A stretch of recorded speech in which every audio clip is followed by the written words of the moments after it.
धनतेरस पर गरीब ससुराल आई अमीर बहू।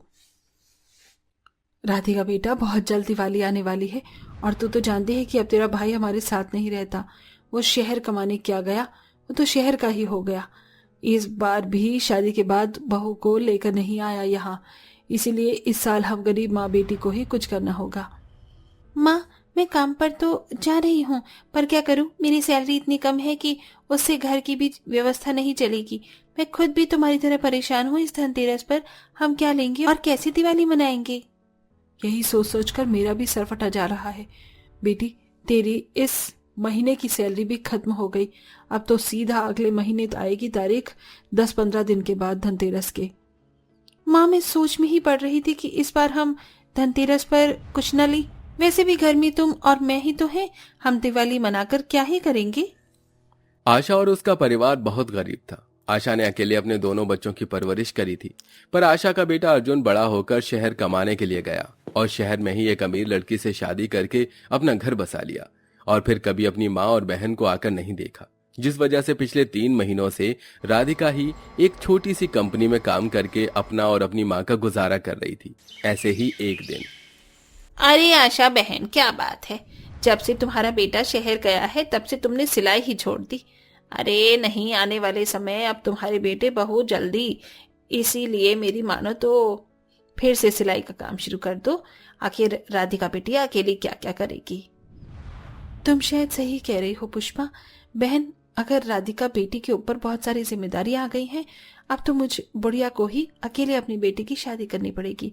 और दिवाली का समय भी आ रहा है, दिवाली करके कुछ पैसे कमा लूंगी तो धनतेरस पर अपनी बेटी के लिए कुछ ले लूंगी।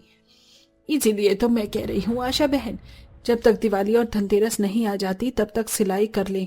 क्या पता सिलाई करने से तुम्हें जो पैसे मिले उससे तुम धनतेरस पर अपने घर में कुछ सामान ले आओ और दिवाली में दिए जला सको। पुष्पा पहले सिलाई का काम करती थी, पर अर्जुन ने अपनी माँ का काम छुड़वा दिया था, जिसके बाद फिर कभी आशा ने सिलाई को हाथ नहीं लगाया। पर अब उनकी आर्थिक स्थिति इतनी ज्यादा खराब हो चुकी थी कि राधिका की मदद करने के लिए एक बार फिर आशा सिलाई करने के लिए बैठ जाती है। माँ, तुम सिलाई कर रही हो, भूल गई क्या? तुम्हारे घुटनों में दर्द होता है, आज सिलाई करोगी तो 4 दिन तक उठ बैठ नहीं पाओगी। राधिका बेटा, मैं सारी जिम्मेदारी तुझ पर अकेली तो नहीं छोड़ सकती ना। वैसे भी दिवाली आ रही है, इसलिए मैंने सोचा है कि मैं थोड़ी सिलाई करके पैसे कमा लूं, ताकि धनतेरस पर हम गरीब माँ बेटी कुछ ला सकें और दिवाली मना सके। वैसे भी तेरी अमीर भाभी और भैया नहीं आने वाले धनतेरस पर। माँ, कोई जरूरत नहीं है तुम्हें सिलाई करने की। तुम जितना कमा नहीं पाओगी उससे ज्यादा पैसा तुम्हारे इलाज में लग जाएगा। और माँ, वैसे भी हम हर साल दिवाली मनाते हैं, अगर इस साल नहीं मनाएंगे तो कुछ नहीं होगा। तुम ये सिलाई छोड़ो, मैं तुम्हें दर्द में नहीं देख सकती। अरे राधिका बेटी, मुझे कुछ नहीं होगा, मैंने डॉक्टर से बात की है और दवाई भी ले ली है। आशा राधिका की एक नहीं सुनती और धनतेरस पर अपनी बेटी के लिए एक छोटा सा उपहार खरीदने के लिए सिलाई करती है। देखते ही देखते एक हफ्ते बीत जाता है और एक दिन जब आशा सिलाई कर रही होती है तो अचानक से उसके पैरों में दर्द होता है और वो सिलाई छोड़कर जमीन पर बैठ जाती है। राधिका बेटे, मेरे पैर काम नहीं कर रहे। आज इतना ज्यादा पैरों में दर्द हो रहा है, लग रहा है जैसे मेरे पैर शरीर से अलग हो गए हैं। माँ, ये सब कुछ तुम्हारी लापरवाही की वजह से हुआ है। मैंने तुमसे कहा था सिलाई करने मत बैठो, पर तुम्हें तो धनतेरस पर सामान लाना है। अब भुगतो। तो सही कह रही थी राधिका, पर मुझसे ये पैर का दर्द अब बर्दाश्त नहीं हो रहा। मुझे डर लग रहा है कहीं ये दर्द मेरी जान ही ना ले ले। माँ, तुम ऐसा क्यों बोलती हो? तुम्हें कुछ नहीं होगा, तुम्हारी बेटी अब भी तुम्हारे साथ है। हम दोनों माँ बेटी धनतेरस पर बहुत सारी शॉपिंग करेंगे। मैं तुम्हारे लिए पायल लेकर आऊंगी। तुम जानती थी ना कि धनतेरस पर तुम नई पायल पहनो। चलो, मैं तुम्हें डॉक्टर के पास ले चलती हूँ, तुम्हारे पैरों का दर्द भी तुरंत ठीक हो जाएगा। राधिका तुरंत अपनी माँ को डॉक्टर के पास ले जाती है, जहाँ उसकी काफी पैसे लग जाते हैं और आशा ने जो भी सिलाई करके पैसे कमाए थे वो सारे पैसे भी उसके इलाज और दवाई में खर्च हो जाते हैं। राधिका, तू सही कहती थी, मैं जितना कमाऊंगी नहीं उससे ज्यादा मेरे इलाज में लग जाएगा। देख, तेरे पैसे भी मेरे इलाज में लग गए और मैंने जो कमाए थे वो भी सारे खर्च हो गए। माँ, किसके पास माता लक्ष्मी टिकी हैं जो हमारे पास टिक जाएं? अब तुम ज्यादा मत सोचो और दवाई खाकर आराम करो। वैसे भी 2 दिन बाद हमें तुम्हारा टेस्ट करवाने के लिए जाना है। बेटा, मुझे कोई टेस्ट नहीं करवाना।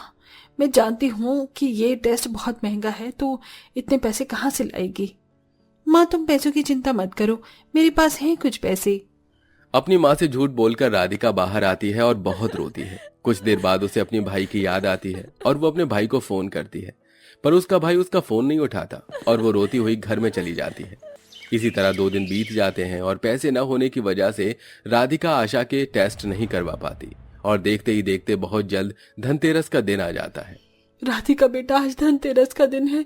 मैंने सिलाई करी और कुछ पैसे कमाए, ये सोच कर कि आज धनतेरस के दिन कुछ खरीद कर ला पाऊंगी, पर हमारे हाथ में तो 1 रुपया भी नहीं है। यहाँ तक कि हमारे परिवार का राशन भी खत्म हो गया। धनतेरस पर शॉपिंग करने वाला तो दूर की बात, हम गरीब माँ बेटी को धनतेरस वाले दिन कुछ खा भी नहीं पाएंगे। माँ, कुछ दिनों की बात है, अगले हफ्ते मेरी सैलरी आ जाएगी, तुम चिंता मत करो। पर राधिका बेटा, धनतेरस तो आज है ना। गरीब माँ बेटी अपनी झोपड़ी में बैठी एक दूसरे को सहारा दे रही होती हैं कि तभी आशा और राधिका की नजर बाहर पड़ती है और वो दोनों देखती हैं कि दरवाजे पर अर्जुन अपनी अमीर बीवी रोशनी के साथ खड़ा है। रोशनी के हाथों में कई सारे गिफ्ट होते हैं, साथ ही साथ वो अपने साथ टीवी, फ्रिज, अलमारी, राशन का सामान, अपनी सास और नंद के लिए कपड़े जैसे और भी कई सारे महंगे सामान लेकर आई है। ये देख आशा और राधिका की आंखें फटी की फटी रह जाती हैं और वो दोनों अर्जुन और रोशनी से कहते हैं, भैया, ये भाभी है ना, और इतने दिनों बाद आज आप दोनों को याद आई कि गांव में आपकी गरीब माँ और बहन भी हैं। आज धनतेरस वाले दिन आप दोनों इतना सारा सामान लेकर क्यों यहाँ आए हो? क्या दिखाना चाहते हो आप दोनों? जबकि आप दोनों तो मुझसे फोन पर भी बात करना पसंद नहीं करते। बेटा, मेरी अमीर बहू इस गरीब घर के सामने मजाक बनाने आई है और ये देखने आई है कि उसके गरीब ससुराल वाले कैसे धनतेरस मना रहे हैं। अगर तुम दोनों यहाँ हम गरीबों का मजाक बनाने आए हो तो मैं तुम्हारे हाथ जोड़ती हूँ। आज धनतेरस का दिन है, शांति से यहाँ से चले जाओ। माँ, सारी गलती मेरी है। आपका मुझ पर नाराज होना जायज है, पर आप अपनी अमीर बहू से नाराज मत हो। उसे कुछ पता नहीं था और जब रोशनी को आप दोनों के बारे में पता चला तो बिना सोचे समझे वो मुझे लेकर यहाँ आ गई। और ये सामान हम आपका मजाक उड़ाने के लिए नहीं लेकर आए, बल्कि आज धनतेरस है इसलिए लेकर आए हैं। माँ जी, अर्जुन ने मुझे कभी भी ये नहीं बताया कि गांव में उसकी गरीब माँ और बहन है, पर दिवाली से कुछ दिन पहले ही मैंने एक गार्ड को हायर किया और उस गार्ड ने जब कंपनी में अर्जुन को देखा तो वो गार्ड मेरे पास आया और उसने मुझसे कहा, तो तुम हो वो लड़की जिससे अर्जुन ने शादी की और वो शहर में ही बस गया। अरे तुम जानती भी हो गांव में तुम्हारे गरीब ससुराल वाले रहते हैं। अरे अगर तुम्हें पैसों का इतना ही लालच था तो किसी अमीर से ही शादी करती ना, क्यों अपनी कंपनी के एक एम्प्लॉय से शादी करके बैठ गई? तुम कहने क्या चाहते हो? साफ साफ कहो। तुम जानती हो तुम्हारी गरीब सास और नंद कितनी परेशानियों का सामना कर रहे हैं, और क्या तुमने कभी अपने पति से अपने ससुराल वालों के बारे में पूछा है? अरे तुम्हें तो अर्जुन अच्छा लगा और तुमने उससे शादी कर ली, क्योंकि तुमने कभी अपने ससुराल वालों के बारे में नहीं पूछा, इसलिए अर्जुन ने भी तुम्हें कभी कुछ नहीं बताया। इसलिए मुझे ऐसी कंपनी में काम नहीं करना जिस कंपनी की मालकिन इतनी मतलबी हो। माँ जी, कुछ गलतियां तो मेरी भी हैं, क्योंकि मैंने भी कभी अर्जुन से उसकी फैमिली के बारे में नहीं पूछा। शायद इसीलिए अर्जुन को ऐसा लगा कि मुझे अकेले रहना पसंद है और उसने मेरी खुशी के लिए आप लोगों से रिश्ता जोड़ दिया। पर ऐसा नहीं है माँ जी, मुझे अपने गरीब ससुराल वालों की बहुत परवाह है, इसलिए मैं यहाँ आई हूँ।